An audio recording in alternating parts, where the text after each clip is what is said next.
सभी प्यारे बच्चों को नमस्कार। कैसे हैं आप सभी? आशा करता हूं आप सभी स्वस्थ मस्त जबरदस्त होंगे और आप सभी की तैयारी बहुत शानदार तरीके से चल रही होगी। तो जल्दी से जुड़ेंगे।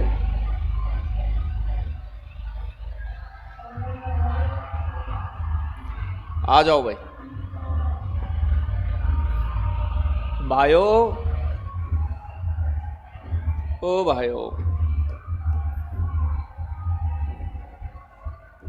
चलो भाई, गुड आफ्टरनून।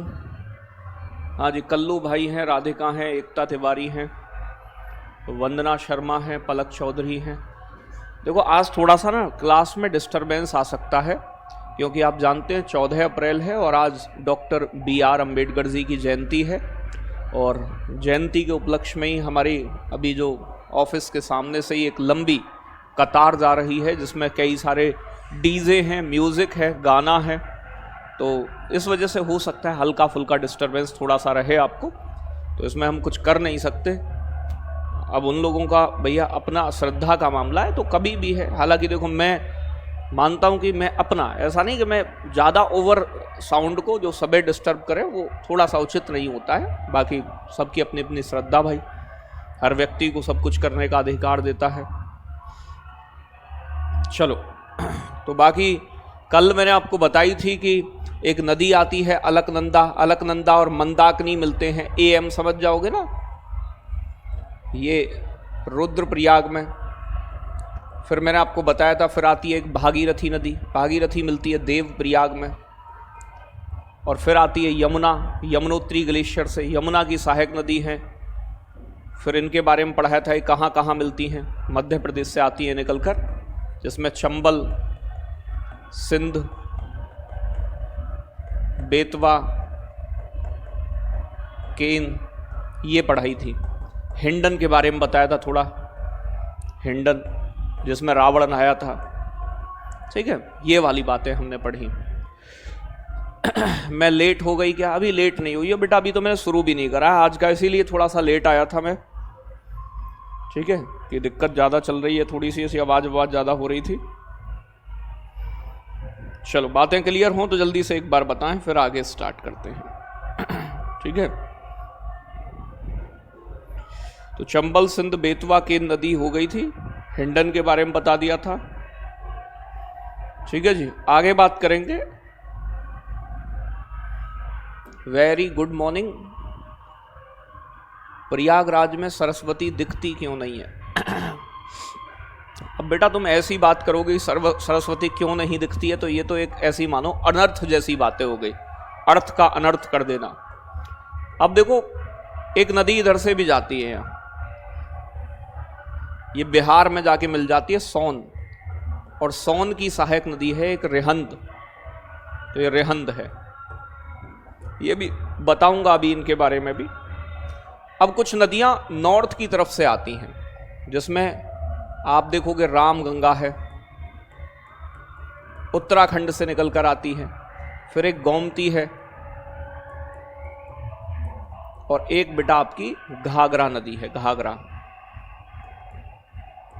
और गंडक।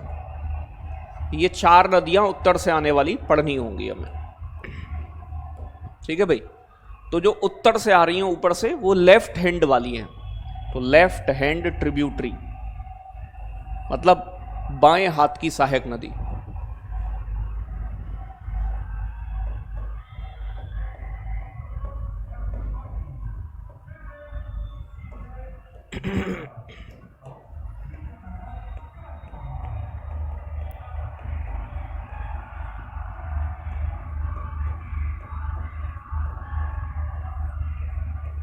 चलो,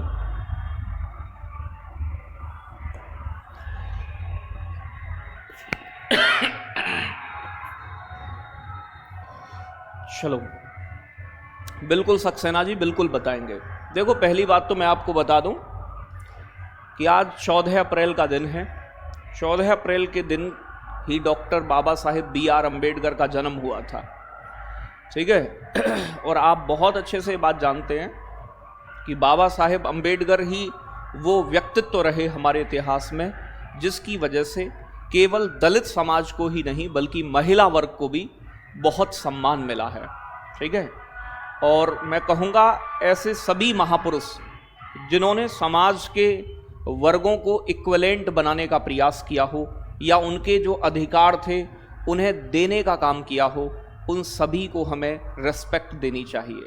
आप किसी भी धर्म के हैं, आप किसी भी रिलीजन से हैं या किसी भी कास्ट के हैं, हमें अपने महापुरुषों का सम्मान सदैव करना चाहिए। तो भाई मेरी तरफ से बाबा साहेब अम्बेडकर के लिए बहुत बहुत श्रद्धांजलि।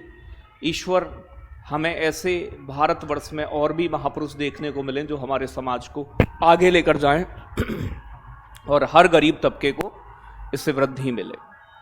दूसरी चीज़ एक और मैं यहाँ कहूँगा कि देखो बाबा साहेब अम्बेडकर ने बहुत सारी चीज़ों का विरोध भी किया।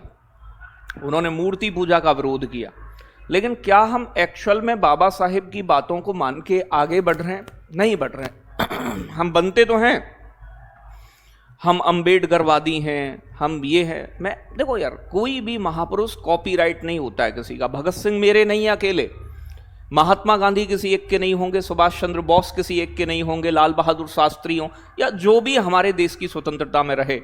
तो एक तो जो कॉपीराइट वाला सीन है ना कि ये एकदम हमारा कॉपीराइट इन वाले पर, या डॉक्टर APJ अब्दुल कलाम है। मैं कहूँ हमारे देश में इंटीग्रेटेड मिसाइल डेवलपमेंट प्रोग्राम शुरू हुआ था। आज हमारे देश में हमारे पास अग्नि 5 मिसाइल है जो 5 से 8 हज़ार किलोमीटर दूर तक जा सकती है।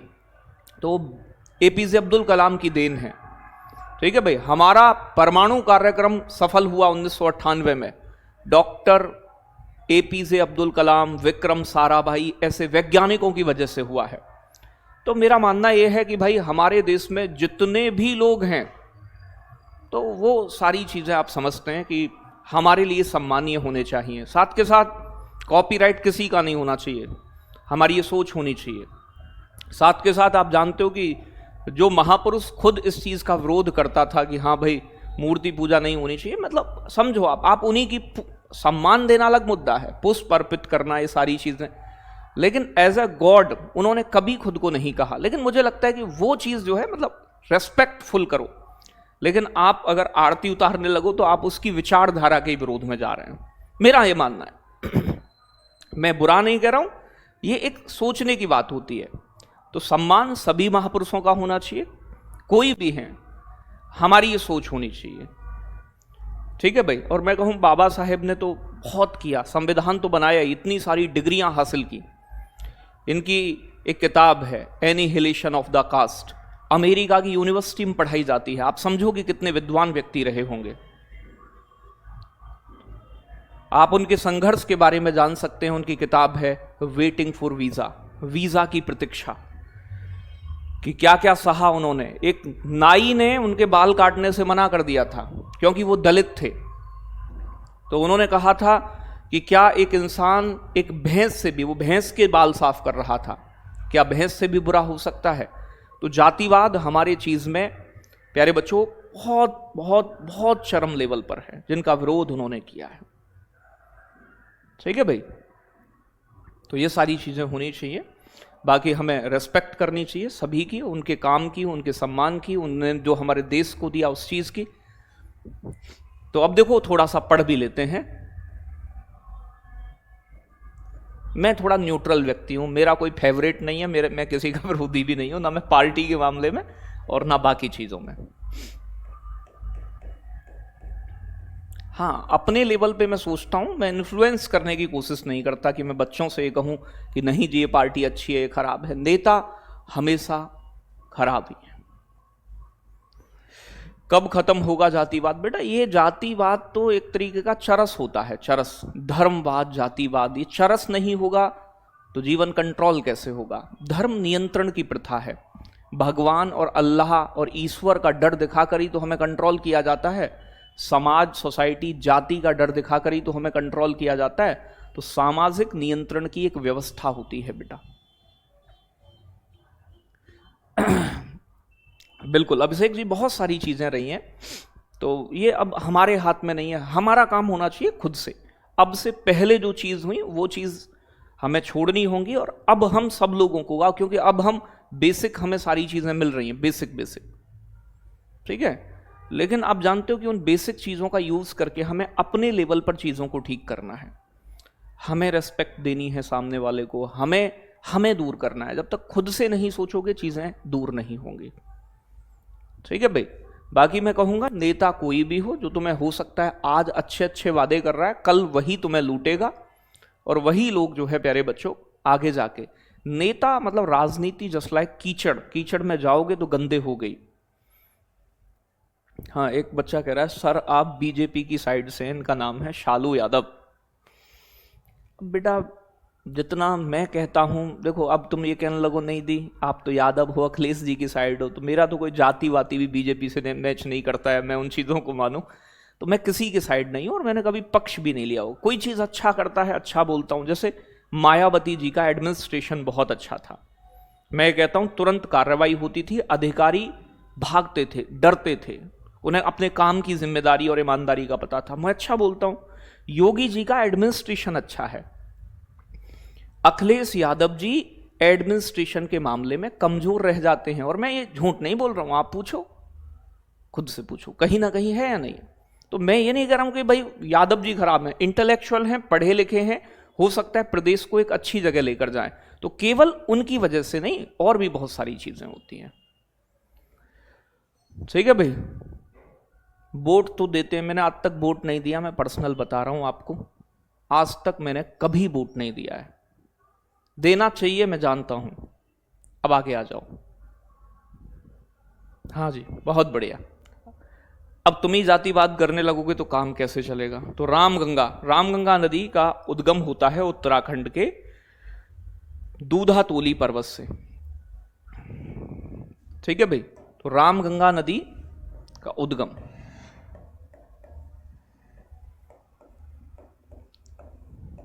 पौड़ी गढ़वाल, और तुम्हें मैं बताऊं, ये नेता लोग हमेशा ऐसे लोगों को ढूंढते हैं जिनका इन्फ्लुएंस थोड़ा होता है। जैसे मैं हूं, मेरे बच्चे हैं, बच्चे मेरी बात सुनते हैं। अब एक छोटी सी बात यहां समझनी है, मुझे कई लोग अप्रोच करते हैं, मेरे क्षेत्र के विधायक का फोन आया मुझे, मतलब बोले कि हमारी एक हमने बच्चों के लिए मीटिंग रखी है, उसमें तुम्हें बुला रहे हैं हम, आपको आना है एज ए चीफ गेस्ट, आओ और बच्चों को थोड़ा मोटिवेट करो। मैं बोला अगर प्रोग्राम राजनीतिक है तो हम पार्टिसिपेट नहीं करेंगे। हम पार्टिसिपेट करेंगे अगर बच्चों के हित का प्रोग्राम है, या मुझे खुद भी करना है तो मैं सक्षम हूं उतना कि अपने क्षेत्र में बच्चों के लिए या कहीं भी जाकर कोई मीटअप करना है, बुलाना है, तो वो खुद कर सकता हूं। तो फिर मैं राजनीतिक एक मोहरा नहीं बनना चाहता। ठीक है भाई। दूधातोली पर्वत है ये बेटा एक, यहां से, तो मैं थोड़ा सा राजनीतिक व्यक्ति नहीं हूं। अब मैंने मेरी बातों में भी तुम कभी नहीं देखते होगे, और भविष्य में मैं कभी इलेक्शन भी नहीं लड़ूंगा।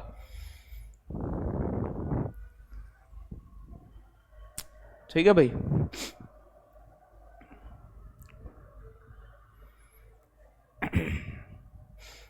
बेटा मैंने कभी मोदी जी की, ममता यादव, देखो यार बेटा, प्रयास ध्यान से समझना है जो मैं कह रहा हूं आपसे। मैं जो कह रहा हूं उन चीजों को आप समझ नहीं रहे हैं, आप ले जाओगे फिर कास्ट पे। मैं कह रहा हूं मैंने उसकी हमेशा तारीफ की, मोदी जी की मैंने कभी तारीफ नहीं की। मैंने कहा योगी जी थोड़ा एडमिनिस्ट्रेशन में अच्छे हैं, मैं नहीं कह रहा हूं कि वो बहुत बढ़िया है, लेकिन हाँ अखिलेश यादव जी ने हाईवे बनवाए, निःशुल्क लैपटॉप वितरण किया, बच्चों के लिए बहुत कुछ किया, एम्बुलेंस सेवा रही। तो अच्छे काम हर नेता के हैं, और बुराई भी है उनमें, तो हर चीज अच्छी नहीं हो सकती, समझ रहे हो। हर चीज में बुरी नहीं हो सकती। अब बीजेपी के क्या दूध के धुले हुए हैं सब, एक व्यक्ति ने रेप कर दिया, आप जानते हो उन्हें, ठीक है। तो भाई मेरे ऊपर, मैं तो किसी से नहीं कह रहा, मैं तो ये कह रहा हूं दोनों अच्छे हैं। अब आप एक लड़की का रेप किया, बीजेपी का विधायक है वो, और बीजेपी में ब्रजभूषण शरण सिंह जी हैं, वो भी थोड़े मतलब दबंग टाइप में, मतलब हो सकता है, ऐसा नहीं कि कोई भी पार्टी एकदम बिल्कुल बढ़िया है, अच्छी नहीं है, सब ऐसी ही। हर पार्टी में नेता एकदम हरामखोरी होते हैं। ठीक है भाई। चलो बहुत बढ़िया। बाकी मुझे किसी से कोई लेना देना नहीं है, नहीं मैं इलेक्शन लड़ रहा हूं, तो बात ना करें ऐसी कोई भी। ठीक है भाई। तो अगर मैं बात करूं बेटा, उत्तर प्रदेश में ये बिजनौर के कालागढ़ से प्रवेश करती है, तो यूपी में प्रवेश, अब क्लास भी नहीं होगी तो समझो आप बात को, आप किसी भी पार्टी को वोट दो, कुछ भी करो, वो आपका पर्सनल हित का मामला है, मेरा कोई विचार नहीं है। मैं सबको गरियाता हूं एक तरफ से, थोड़ा बहुत ठीक लगता है। नितिन गडकरी पहले थोड़े दिन ठीक लगे, फिर पता चला कि उनके लड़कों की ही अपनी एथेनॉल की कंपनी है। तो आप पीछे जाकर देखोगे तो सब भ्रष्ट बैठे हैं, कोई बढ़िया नहीं है। आ जाओ इधर से, चलो आ जाओ। यूपी में प्रवेश बेटा कहां करती है? बिजनौर जिले से। तो मेरी आत्मा बिल्कुल भी दुखी नहीं होती, आप किसी को कुछ भी बोलो, लेकिन क्लास में बोलोगे तो बुरी बात है, वो आप किसी को भी भला बुरा नहीं बोलेंगे। बिजनौर के कालागढ़ से।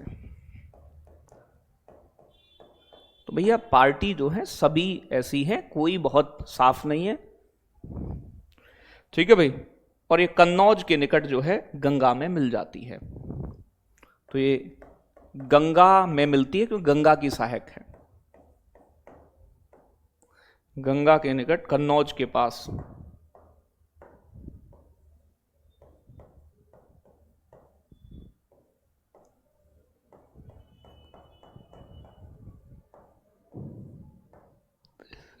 बहुत बढ़िया। राघव चड्ढा कैसा है? भैया कैसा ही ना, सब बहुत बढ़िया, सब दूध के धुले पाक साफ व्यक्ति हैं, ठीक है, दिक्कत हम में ही है। ये बहुत अच्छी बात है, पहले मुझसे पूछते हो फिर मुझसे ही कहते हो तुम तो अच्छे हो। अरे हम तो एकदम सीधे हैं, हमारा कोई लेना देना नहीं है किसी से, सब एकदम नेता बहुत अच्छे हैं, पाक साफ है। आप सब पर ध्यान दें, अपने पर ध्यान दें, ठीक है भाई, मेरा किसी से कोई दुश्मनी नहीं है। इनके तट पर बेटा मुरादाबाद, बरेली, ठीक है भाई, मुरादाबाद, बरेली और शाहजहांपुर स्थित हैं। तो मुरादाबाद,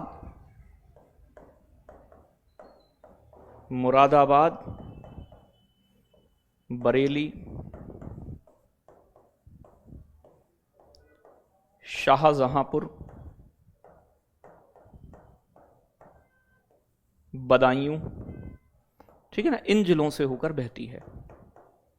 तो बहुत इंपॉर्टेंट नहीं है जो ये पेपर में आते हों, लेकिन थोड़ा थोड़ा जानना जरूरी होता है। तो ये है रामगंगा नदी, उत्तराखंड से निकलेगी, यूपी में बिजनौर से घुसेगी और फिर कन्नौज में जाके संगम कर लेती है। तो गंगा में कन्नौज के निकट संगम हो जाता है। बहुत बढ़िया। इसके बाद बात करेंगे नंबर 2। रामगंगा के बाद जो नंबर 2 पर आती है बेटा, इसका नाम है गोमती नदी। गोमती नदी फुलहर झील से निकलती है, पीलीभीत से। ये उत्तराखंड से निकल के आ रही है। ये मैदानों से निकलने वाली गंगा की एकमात्र सहायक नदी है, ऐसा माना जाता है, पीलीभीत जिले के फुलहर झील से, ठीक है भाई। और ये गाजीपुर के निकट एक जगह पड़ती है, कैथी में गंगा से मिल जाती है। तो रामगंगा के बाद नंबर 2 डालोगे गोमती नदी। गोमती नदी उद्गम लिखोगे फुलहर झील,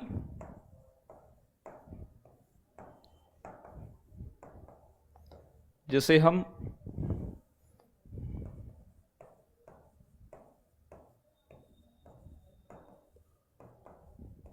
गौमत ताल भी कहते हैं, पीलीभीत से निकलती है।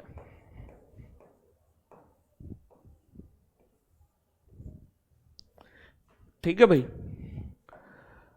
तो याद रखिएगा। और गाजीपुर के कैथी नामक स्थान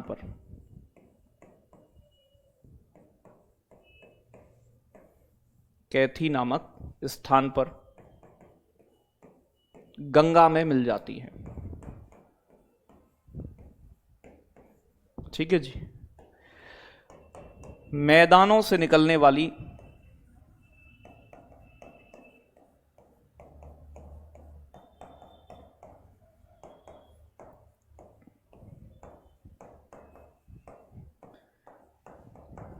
गंगा की एकमात्र सहायक नदी है।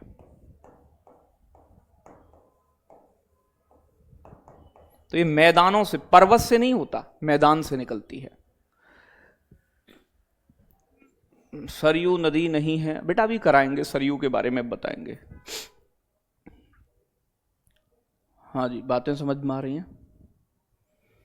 चल, तो अगर मैं बात करूं,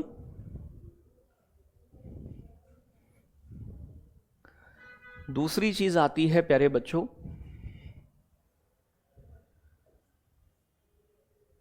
नेक्स्ट आपका, कि यह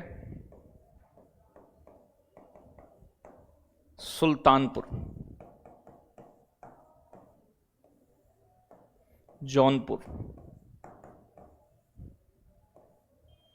सुल्तानपुर जौनपुर और लखनऊ से होकर बहती है।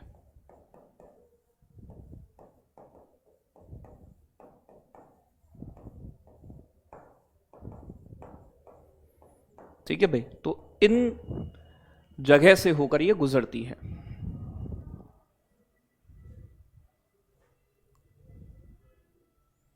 बातें क्लियर हैं?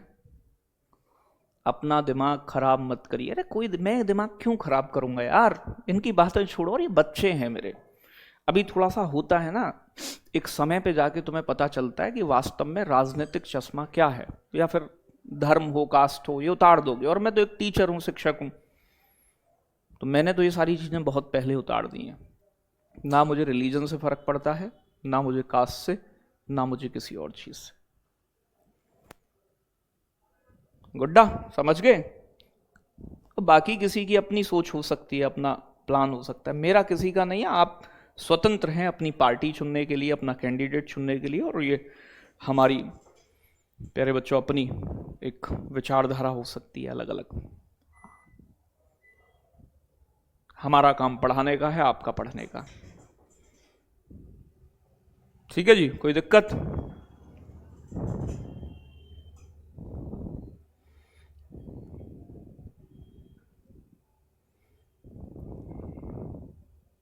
एक इसकी सहायक नदी और भी है, गोमती की। कभी अगर आपके बगल से गुजरती हो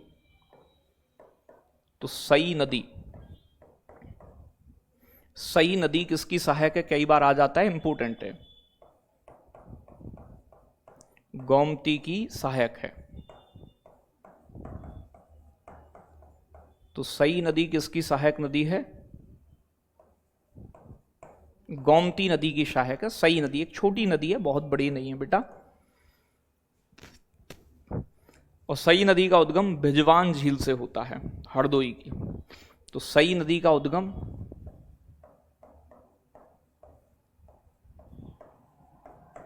भिजवान झील से होता है, हरदोई से।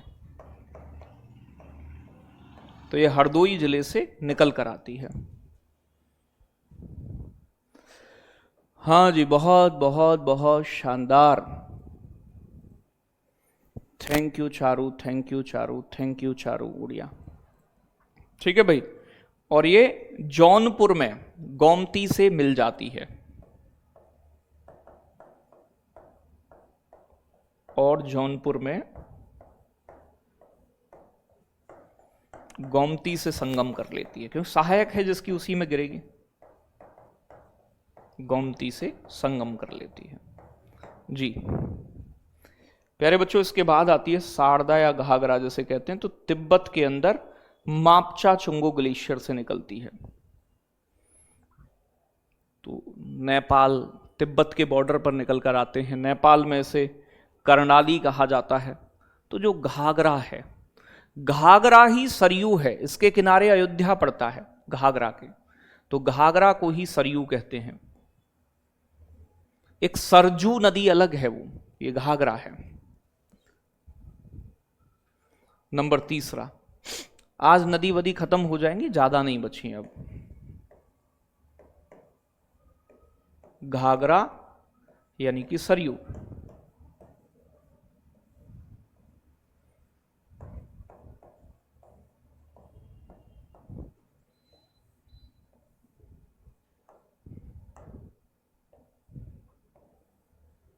ठीक है भाई,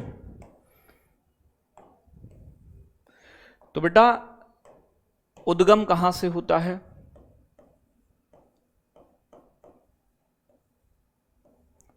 ये तिब्बत से निकल कर आती है।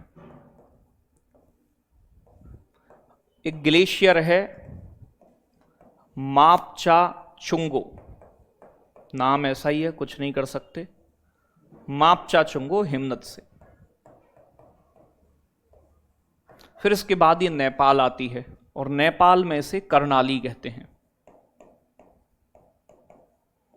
नेपाल में इसे क्या कहा जाता है? कर्णाली।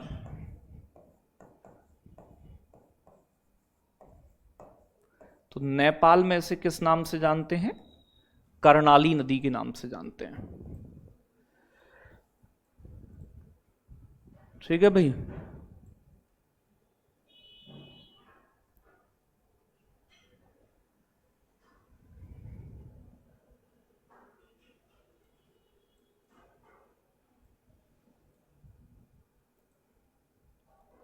नदियों से कितने क्वेश्चन आते हैं? 350 थोड़ी आएंगे, एक आधा क्वेश्चन आएगा कोई बेटा है नदियों से ही क्वेश्चन आ जाए, लेकिन पढ़ना तो पड़ता है। ये बिहार के छपरा में, बिहार चली जाती है यूपी होते हुए, बिहार के छपरा में किससे मिलती है? गंगा से मिलती है, गंगा से संगम कर लेती है। अयोध्या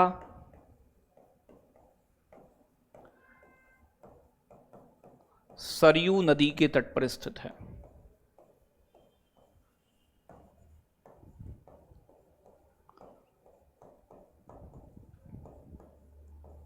तो अयोध्या बेटा किसके किनारे स्थित है? सरयू नदी के तट पर स्थित है। हाँ, सरयू और घाघरा इंडिया में ही बोला जाता है, नेपाल में से कर्णाली कहते हैं। नेटवर्क इशू है बेटा, नेटवर्क इशू आपके साइड होगा, हमारे साइड तो बहुत अच्छा इंटरनेट चल रहा है इधर से। ठीक है, तो एक बार आप अगर फोन बंद करके चला लोगे तो बिल्कुल हो जाएगा।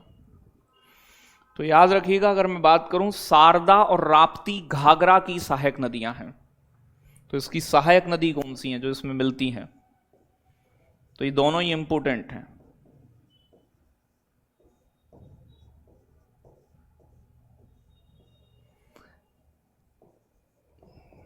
शारदा और राप्ती। तो शारदा और राप्ती किसकी सहायक नदियां हैं?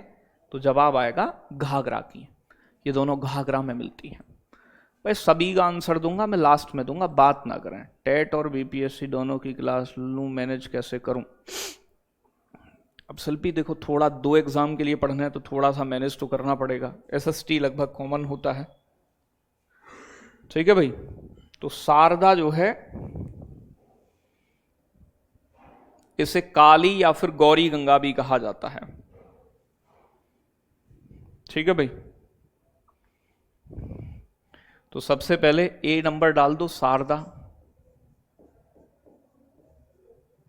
शारदा नदी। तो शॉर्ट में 1-2 बातें जो होंगी शारदा के बारे में वो लिख लेंगे।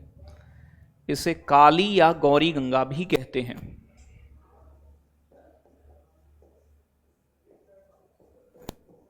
काली या गौरी गंगा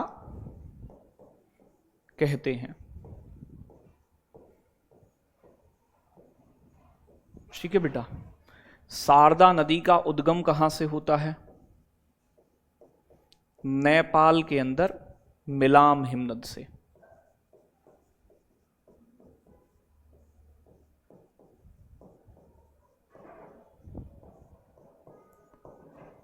ठीक है भाई, नेपाल के अंदर मिलाम हिमनद से इसका उद्गम होता है।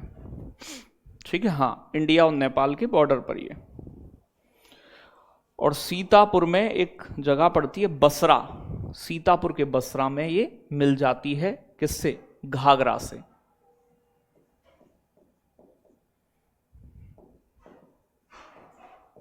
सीतापुर के बसरा में।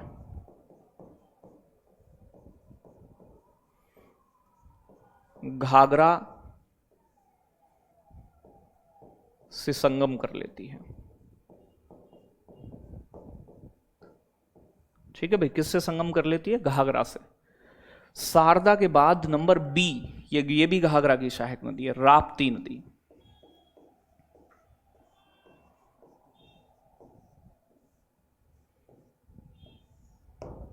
ठीक है भाई।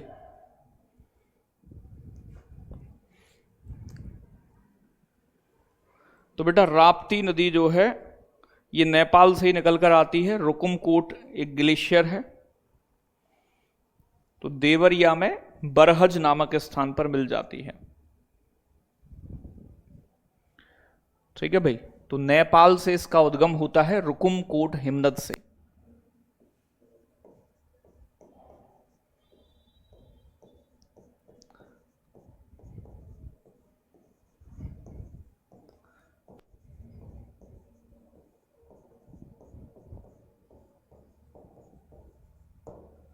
ठीक है जी, और ये देवरिया के बजहर में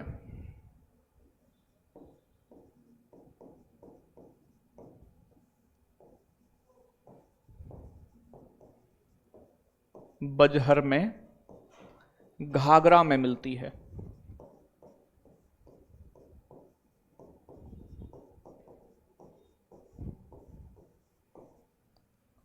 और राप्ती नदी के किनारे इंपोर्टेंट गोरखपुर स्थित है।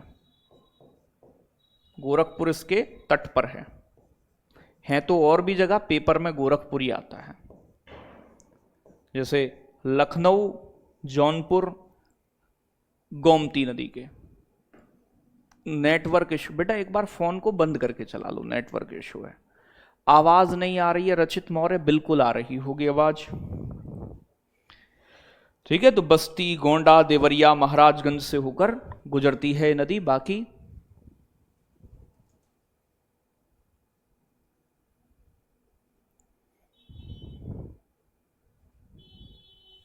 हाँ सॉरी, हमने बरहज होगा, बरहज।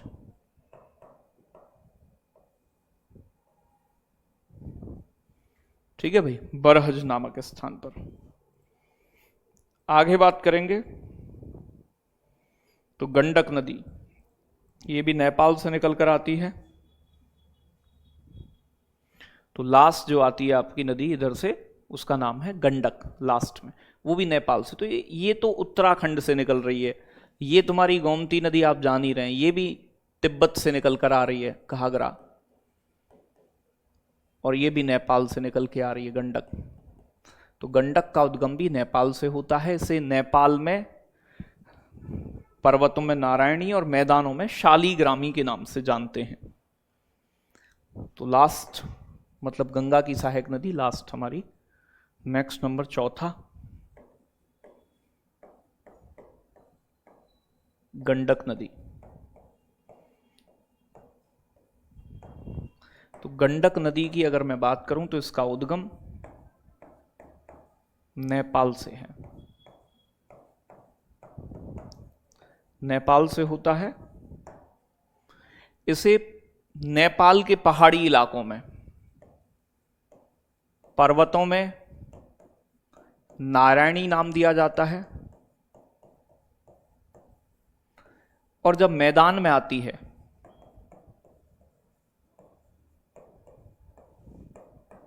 और मैदानों में शालीग्रामी कहते हैं, शालीग्रामी कहते हैं। तो प्यारे बच्चों, इसे मैदानों में शालीग्रामी नाम दिया गया है और पर्वतों में नारायणी नाम दिया गया है। लखनऊ से हूं, हो ऐसी बात है।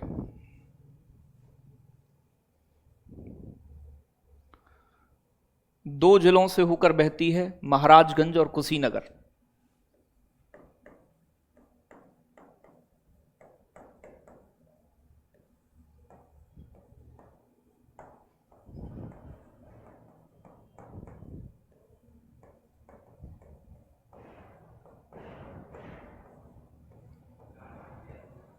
ठीक है भाई, ये यूपी और नेपाल की सीमा भी बनाती है। यूपी और हरियाणा की कौन सी बनाती थी, कल बताए थे। यूपी और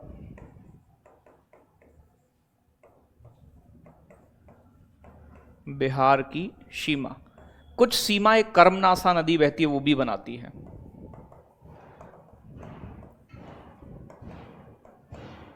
ठीक है भाई,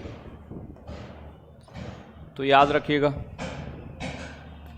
तो गंडक नदी यूपी और बिहार के बॉर्डर पर बहती है।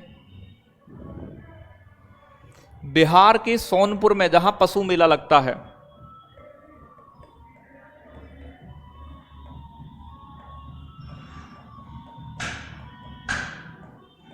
बिहार के सोनपुर में गंगा में मिल जाती है।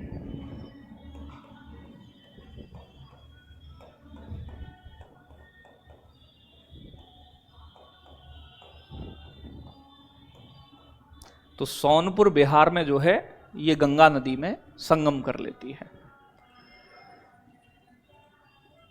गुरुजी जितनी भी नदी करा आपने, हाँ सब गंगा की सहायक ही चल रही हैं बेटा अभी तक। ठीक है जी।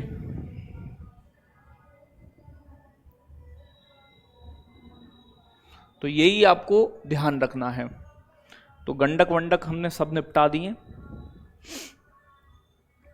तो ये भी हो गई। अब एक बची है सोन नदी और एक टॉन्स है। तो देखो, एक टॉन्स यमुना की भी सहायक नदी है और एक टॉन्स नदी जो है ये यहां से जाती है, गंगा की भी है, साउथ से आती है, नाम है टॉन्स। तो ये मध्य प्रदेश की कैमूर पहाड़ियों से निकलती है, प्रयागराज में मिल जाती है गंगा नदी से। ठीक है जी, छोटी नदी है टॉन्स, गंगा की सहायक में ही। तो ये है दाएं हाथ की सहायक, दाएं हाथ की सहायक। तो दाएं हाथ की सहायक में मुख्य रूप से तो यमुना आती है, जो हम पढ़ चुके हैं, पहले जान लिया ना यमुना के बारे में, प्रयागराज में संगम करती है सारी चीजें। तो यमुना हो ही गई। दूसरी आती है टॉन्स नदी एक, ये भी गंगा की ट्रिब्यूटरी है। इसका उद्गम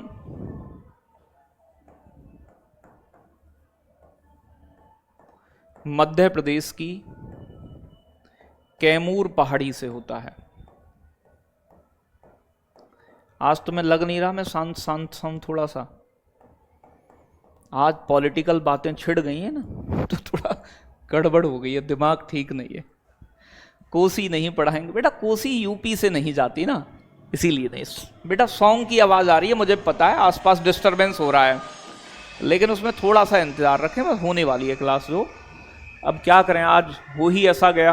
अब तुम बाहर किसी के कार्यक्रम को नहीं रोक सकते, और तो और इतनी बाबा साहेब के नाम पर बदतमीजी करते हैं। बदतमीजी का मतलब एक बुलेट लेके पटाखे फोड़ रहे हैं, फिर रैली में किसी को सम्मान दिया जाता है। भाई अब ये बात इन्हें कौन समझाए, विचित्र प्राणियों को। तो एक महापुरुष के रैली के नाम पे तुम उपद्रव करो, बदतमीजी करो, तो जस्ट लाइक नॉट गुड। तो ये कोई भी धर्म के करें, मैं या कोई भी जाति के करें, वो गलत तो गलत है। और वही बात मैं तुम्हें समझाना चाहता हूं कि यार तुम नहीं करोगे ऐसा। अब नीचे बुलेट ले जाके पटाखे फोड़ रहे हैं, डीजे बजाना ठीक है, चलो रिलीजियस अच्छी चीज है, बजना चाहिए, लेकिन मतलब आप पटाखे फोड़ रहे हो, बदतमीजी कर रहे हो, यार कहाँ की चीजें हैं। मतलब चाहे हजारों लोग उससे डिस्टर्ब हो, कोई फर्क नहीं पड़ता। ये है।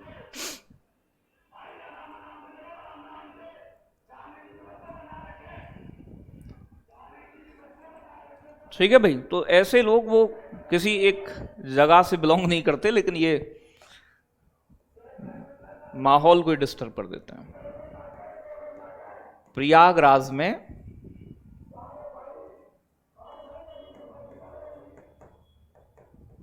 संगम, तो इसका प्रयागराज में संगम हो जाता है।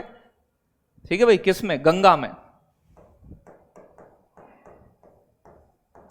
इसी की एक सहायक नदी भी है, तो मैं लिख देता हूं, बेलन इसकी सहायक नदी है।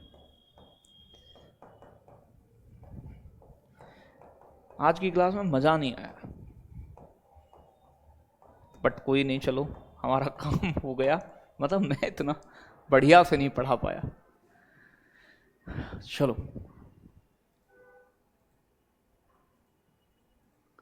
जी वंदना जी,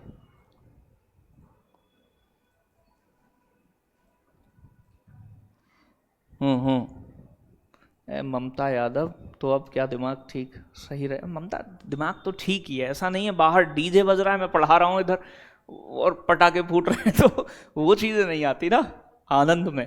ऐसा कोई दिमाग तुम्हारी वजह से नहीं है कि तुम पॉलिटिकल बातें की, वो तो होनी चाहिए। देखो तर्क वितर्क अच्छी चीज़ है, लेकिन तर्क अगर मर्यादित रहे तो अच्छा होता है। देखो किसी पक्ष में दो चीज़ें हो सकती हैं, कहीं मैं गलत हो सकता हूँ या आप सही हो सकते हो। ऐसा मैं महापुरुष तो हूँ नहीं, एक सामान्य सा व्यक्ति हूँ आपके सामने, तो गलती भी कई बार मुझसे हो सकती है।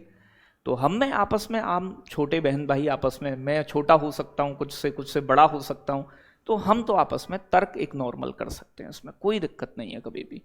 आपकी कोई बात है तो आप अपनी बात को अगर अच्छे से मेरे सामने रखोगे तो मैं सहमत भी हूँगा आपकी बात से। जरूरी थोड़ी ना कि मैं ही हर जगह सही हूँ, आप में से भी बहुत अच्छे बच्चे हैं जो बहुत इंटेलिजेंट हैं, इंटेलेक्चुअल हैं, और तर्कशील बनना भी चाहिए। हमें भी सीखना है ना। बस थोड़ी ना कि कोई भी गुरु जी ने कुछ कह दिया तो गलत ही कह दिया तो मान लें, नहीं, वो भी नहीं होना चाहिए।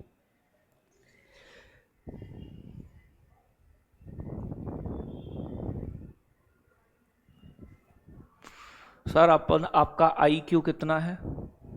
बेटा आई बची है, क्यू जो है वो खत्म हो गया। शिवानी, ठीक है भाई, बातें क्लियर। अब एक और नदी बचती है लास्ट में, सोन नदी। तो सोन नदी मध्य प्रदेश की अमरकंटक चोटी से निकलती है। तो लास्ट ये साउथ वाली है।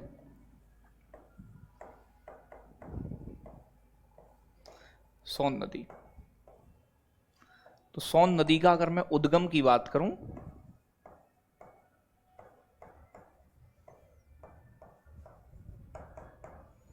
अमरकंटक मध्य प्रदेश से होता है।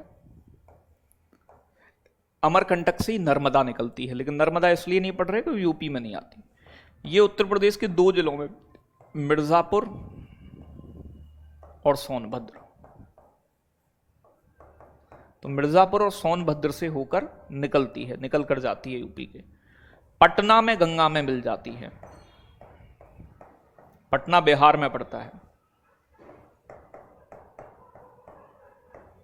पटना में गंगा में मिलती है।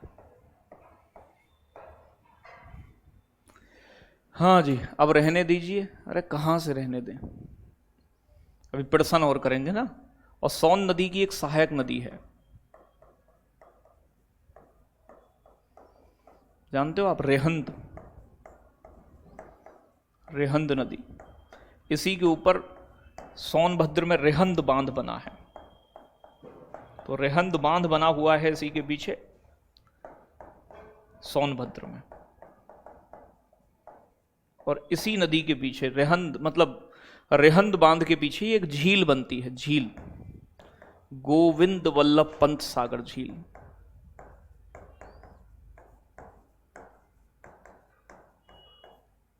ये यूपी के पहले CM थे, गोविंद वल्लभ पंत। सबसे बड़ी कृत्रिम झील है हमारे देश की, सबसे बड़ी कृत्रिम झील। कृत्रिम कैसी होती है? मानव ने बनाई हो। बांध कौन बनाता है? मानव। तो झील भी मानव द्वारा बनाई गई हुई।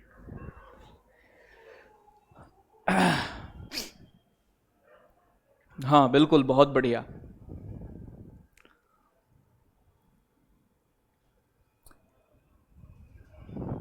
याद कैसे रहता है आपको? मतलब मुझे कैसे याद होता है? देखो ऐसा है बेटा, मैं बहुत सारे विषय पढ़ाता हूँ। बहुत सारे का मतलब आप देखोगे, पर्यावरण CTET का अलग है, UPTET का अलग, और आगे इकोलॉजी भी पढ़ाता हूँ। इकोलॉजी वो अलग आता है।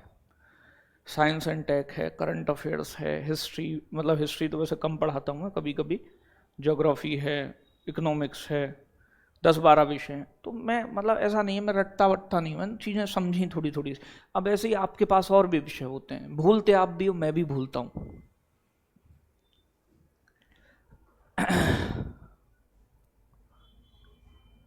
चलो बातें क्लियर हुई। तो अब देखो कुछ प्रश्न करते हैं, अभी रिवीजन हो जाएगा पूरा। ये कह रहा है उत्तर प्रदेश में गंगा नदी किस जिले से प्रवेश करती है? तो गंगा नदी उत्तरकाशी उत्तराखंड से निकल के आती है, यूपी के 28 जिले से होकर बहती है। यूपी में प्रवेश करती है बेटा किस जिले से? बिजनौर से गंगा का प्रवेश होता है। और एग्जिट कहां से करती है? बलिया से बिहार में चली जाती है। तो गंगा नदी यूपी में किस जिले से प्रवेश करती है? बिजनौर। यमुना कहां से प्रवेश करती है बेटा? सहारनपुर से। आगे बताएं अगला। करंट भी आता है, तुम्हारा नहीं आता करंट, मैं और एग्जाम की बात कर रहा हूं लाली। तुम अपने करंट लगवा लेती हो, ये करंट भी आता है, करंट तुम्हारा नहीं आएगा। निम्न में से कौन सी नदी बुंदेलखंड की जीवन रेखा कहलाती है? तो केन, चंबल, बेतवा, प्यारे बच्चों सोन। तो मध्य प्रदेश से निकलकर आती है बेतवा नदी। इसे बुंदेलखंड की जीवन रेखा के नाम से जानते हैं। किसको? बेतवा नदी को। ठीक है जी। इसे वेत्रावती भी कहा जाता है, मध्य प्रदेश के रायसेन से निकलती है, वेत्रावती भी कहा जाता था। यह किसकी सहायक है? यमुना की सहायक है। हमीरपुर में यमुना में मिलती है। तो किस जिले में मिलती है? हमीरपुर में। हमीरपुर के अंदर यमुना में मिल जाती है। चंबल इटावा में मिलती है। गोमती नदी का उद्गम स्थल कौन सा है? गोमती गंगा की ऐसी सहायक नदी है जो मैदानों से निकलती है। और ये कहां से निकलती है? फुलहर झील पीलीभीत जिले से। और गंगा में कहां मिलती है? गाजीपुर के कैथी में। रामगंगा नदी कन्नौज में मिल जाती है, उत्तराखंड से निकल के आती है। उत्तर प्रदेश में गंगा की लगभग कितनी लंबाई है बताएं? Thank you Palak, thank you. तो इसकी लंबाई है ओवरऑल 2525 किलोमीटर गंगा नदी की पूरे देश में। 5 राज्य से बहती है गंगा नदी। उत्तर प्रदेश में सबसे ज्यादा लंबाई है इसकी, लगभग 1450 किलोमीटर।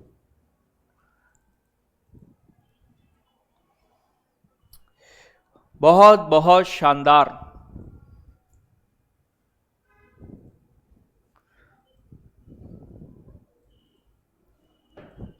आगे बताएं। चंबल नदी यमुना में किस स्थान पर? तो चंबल नदी जनापाऊ की पहाड़ी मऊ मध्य प्रदेश से उद्गम होता है। कोटा शहर राजस्थान का चंबल नदी पर स्थित है। चंबल नदी इटावा में यमुना में मिल जाती है। चंबल नदी बीहड़ों का निर्माण करती है। बीहड़ मतलब नालियां नालियां बना देती है, अवनलिका अपर्दन कहते हैं जिसे। चलो, कौन सी नदी सजर पत्थर के लिए जानी जाती है बताएं? तो सजर पत्थर पाया जाता है बेटा बांदा में। और एक गौरा पत्थर होता है, पत्थर का प्रकार है, गौरा पत्थर मिलता है महोबा में। अब आप मुझे बताएं कि बांदा में कौन सी नदी मिलती है? तो जो केन नदी है ना, केन नदी, वो बांदा जिले के पास ही यमुना में मिलती है, बांदा में। तो बांदा किसके तट पर स्थित है? केन नदी के तट पर स्थित है। तो फिर केन हो जाएगा, केन। आगे बात करेंगे, गोरखपुर शहर किस नदी के तट पर आता है? तो गोरखपुर शहर राप्ती नदी के तट पर है। और राप्ती किसकी सहायक नदी है? तो शारदा और राप्ती घाघरा की सहायक नदी थी। घाघरा को ही सरयू कहते हैं। 17 अक्टूबर 2023 को उत्तर प्रदेश का राजकीय जलीय जीव किसे घोषित किया गया? तो बेटा गंगा नदी, जो हमारा राष्ट्रीय जलीय जीव भी है, इसे ही योगी जी ने 2023 में हमारा राजकीय जलीय जीव घोषित किया है। घड़ियाल कहां पाया जाता है? घड़ियाल मिलता है चंबल नदी में, उत्तर प्रदेश में। कहां मिलता है बच्चों? चंबल में। घड़ियाल चंबल में मिलता है। रामगंगा नदी किस स्थान के निकट मिलती है? रामगंगा नदी गंगा में। तो रामगंगा गोमती, तो गोमती तो मिलती थी गाजीपुर के कैथी में। रामगंगा नदी उत्तराखंड से निकलकर आती है पौड़ी गढ़वाल जिले के दूधा चोटी पर्वत, दूधा टोली है बेसिकली। तो ये गाजीपुर है, नहीं कन्नौज के पास, इत्र नगरी कन्नौज में, तो कन्नौज में जाके मिलती है। सिलेबस कब तक पूरा होगा बेटा? कम से कम 2 महीने तो छू करना ही नहीं है, 2 महीने तो लगातार पढ़ना है, ठीक है। तो यूपी टेट में और सुपर टेट में और इनमें सब में जो आता है ना वो अच्छा खासा पूछता है, मतलब काफी सारे विषय हैं, तो समय लगेगा। कुछ भी कहो आप ध्यान नहीं देते बेटा, मैं फुल ध्यान देता हूं, लेकिन ज्यादा ध्यान देना ठीक नहीं है। आप तो राजकीय जलीय जीव बताए थे, हाँ तो राजकीय और राष्ट्रीय दोनों हैं ये। राष्ट्र मतलब ये पूरे देश का भी जलीय जीव है और उत्तर प्रदेश का भी है। किस नदी को नेपाल में कर्णाली कहते हैं बताएं? अभी बताकर आ रहे हैं, बताओ जल्दी से। चलो बहुत बढ़िया। तो घाघरा को नेपाल में कर्णाली कहा जाता है। घाघरा ही सरयू है, इसके किनारे अयोध्या स्थित है। आगे बताएंगे यमुना नदी उत्तर प्रदेश के, तो यमुना नदी उत्तर प्रदेश में सहारनपुर से प्रवेश करती है। इसे कालिंदी खुला नाला कहते हैं। ये 19 जिलों से बहती है। गंगा 28 जिले से बह रही थी। प्रयागराज में यमुना संगम कर लेती है। कौन सी नदी अपने अवनलिका अपर्दन, अपर्दन का मतलब मिट्टी के कटाव के लिए फेमस है, और नालियां बना देती है जिन्हें बीहड़ कहते हैं, जिसमें चंबल के डाकू रहते थे। तो ये इटावा में सबसे ज्यादा देखने को मिलता है। इटावा में, इटावा जिले में मिट्टी को ज्यादा काटती है, और ये नदी है चंबल। इन्हीं बीहड़ों में रहते थे चंबल के डाकू। तो सही जवाब होगा चंबल नदी नाली जैसी बना देती है काट काट कर। मैदानी क्षेत्र से निकलने वाली नदी कौन सी है? सई नदी, शारदा नदी, रामगंगा नदी, राप्ती नदी। तो रामगंगा नदी तो उत्तराखंड से निकल कर आती है पर्वतों से। प्यारे बच्चों, शारदा नदी होगी, राप्ती होगी, तो शारदा और राप्ती दोनों नेपाल से निकल के आती हैं पहाड़ों से। तो यहां सई नदी हो जाएगी। ये मध्य प्रदेश के मैदानी इलाके से निकलती है। ठीक है भाई, तो इसे मैदानी नदी माना जाता है सई नदी को। भिजवान झील से निकलती है, बताया था ना भिजवान झील हरदोई की। किस नदी को प्राचीन काल में वेत्रावती कहा जाता था? तो बेतवा नदी, जो कि बुंदेलखंड की जीवन रेखा भी है, इसे ही कहा जाता है। हमीरपुर में जाके मिल जाती है, किससे? यमुना से। गंडक नदी को मैदानों में क्या कहा जाता है? तो बेटा गंडक नदी जो है ये यूपी और नेपाल की सीमा बनाती है। इसे पर्वतों में नारायणी, और जब ये मैदानी इलाके में आ जाती है तो इसे सालीग्रामी कहते हैं। सोन नदी का उद्गम स्थल कहां से? तो सोन नदी बिहार के पटना में जाके गंगा से मिलती है, और ये मध्य प्रदेश की अमरकंटक से निकलती है, जहां से नर्मदा भी निकलती है, अमरकंटक चोटी से।